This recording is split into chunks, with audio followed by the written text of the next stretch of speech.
Saya lanjutkan ke chapter flavonoid. Jadi sebelum masuk ke NMR, kita bahas sedikit tentang flavonoid itu sendiri.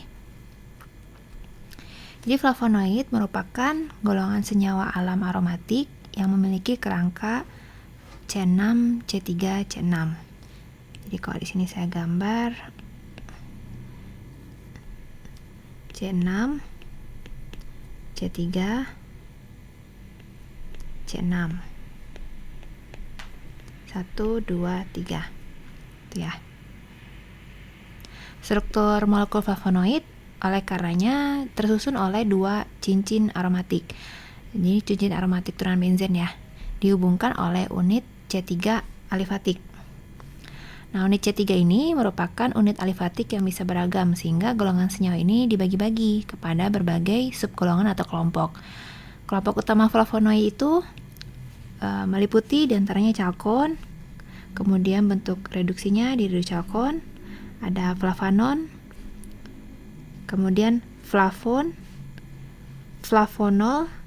Flavonol itu ada hidroksi ya di posisi C3, kemudian dihidroflavonol. Selanjutnya kita punya flavan 3,4-diol, di posisi 3 dan 4 ada hidroksi. Kemudian flavan 3-ol dan flavan.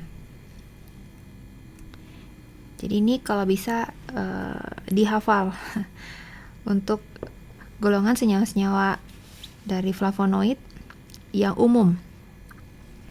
Itu selanjutnya sistem penomoran. Sistem penomoran flavonoid ini mengacu kepada sistem penomoran flavon dan chalkon. Jadi ada dua di sini, flavon dan chalkon. Kalau penomoran di cincin A pada flavon itu beda dengan penomoran di cincin A dari chalkon. Kalau di flavon itu menggunakan nomor yang biasa 1, 2, 3. Kita lihat ya 1, 2, 3, 4 dan seterusnya 5, 6, 7, 8. Kalau di chalkon menggunakan aksen. Jadi 1 aksen, 2 aksen, 3 aksen, 4 aksen, 5 aksen, 6 aksen. Ini berbeda ya. Konsekuensinya penomoran di cincin B-nya juga beda. Di flavon pakainya aksen. Sedangkan cincin B di chalkon itu tidak menggunakan aksen. Jadi berbeda dan berlawanan. Jadi jangan sampai tertukar. Sistem penomoran flavon ini berlaku untuk kelompok senyawa flavanon, kemudian flavon, flavonol, dihidroflavonol, flavan 3,4-diol, flavan 3-ol, dan flavan. Sedangkan untuk penomoran chalkon itu untuk chalkon itu sendiri dan juga dihidrochalkon.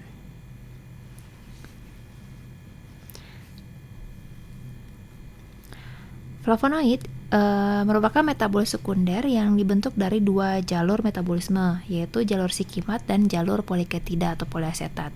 Unit C6 yang membentuk cincin A, di sini cincin A, itu berasal dari jalur poliketida, sedangkan unit C3 C6 yang membentuk cincin B dan bagian alifatik itu berasal dari asam sinamat atau asam ferulat. Asam sinamat atau asam ferulat merupakan hasil deaminasi oksidatif asam amino fenilalanin atau tirosin yang merupakan produk jalur asam sikimat setelah transaminasi. Sesuai dengan biosintesis flavonoid tersebut, pola oksigenasi di cincin A itu umumnya adalah selang-seling atau pada posisi C5, C7.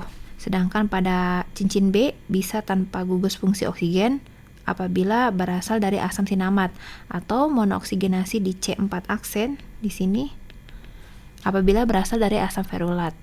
Pengembangan lebih lanjut gugus fungsi oksigen di cincin B adalah oksigenasi pada posisi yang sebelahan. Jadi di posisi 3 aksen, 4 aksen. Jadi di sini bisa ada OH atau dia bukan selang-seling, dia berurutan di posisi 3 aksen, 4 aksen, 5 aksen.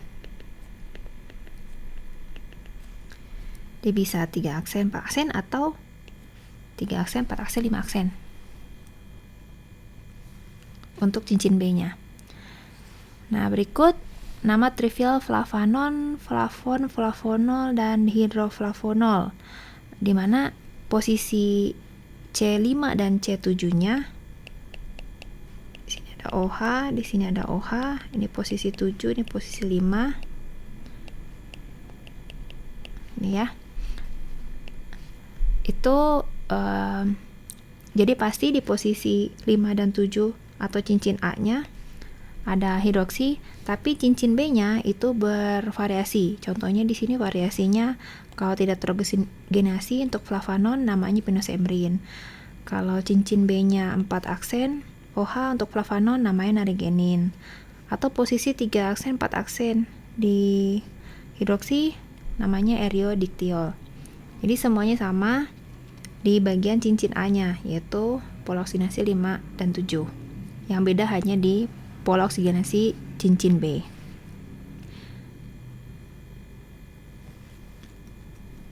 Berkaitan dengan gugus fungsi oksigen di cincin B ini perlu mendapat perhatian karena adanya dua pola oksigenasi di cincin yang berbeda antara flavonoid dari tumbuhan. Contohnya ini morus.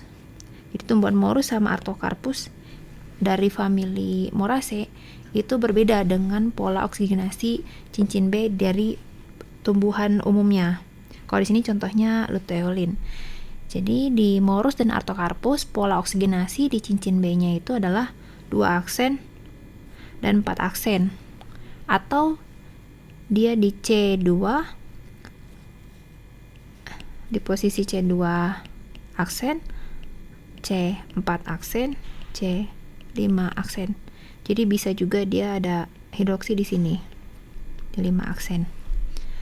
Nah, itu umum untuk tumbuhan Moraceae dari genus Morus artocarpus. Tapi umumnya untuk luteolin, contohnya luteolin atau tumbuhan pada umumnya, flavonoid itu cincin B-nya pola hidroksi di C3 aksen, C4 aksen, atau C3 aksen, C4 aksen, C5 aksen. Jadi bisa juga dia di sini ada hidroksi. Jadi umumnya seperti ini, tapi untuk dua genus ini umumnya seperti ini. Nah, informasi ini membantu terutama jika kita membaca spektrum dan mengaitkan dengan jalur biogenesisnya. Jadi suatu kewajaran bila kita membaca struktur flavonoid berdasarkan NEMAR dari golongan morus dengan pola oksigenasi yang berbeda dengan turunan flavonoid umumnya. Pengetahuan biogenesis ini bisa menjadi pertimbangan terutama untuk mengurangi kesalahan pembacaan struktur. Contohnya, ya, dalam hal ini itu terkait dari penempatan posisi hidroksi.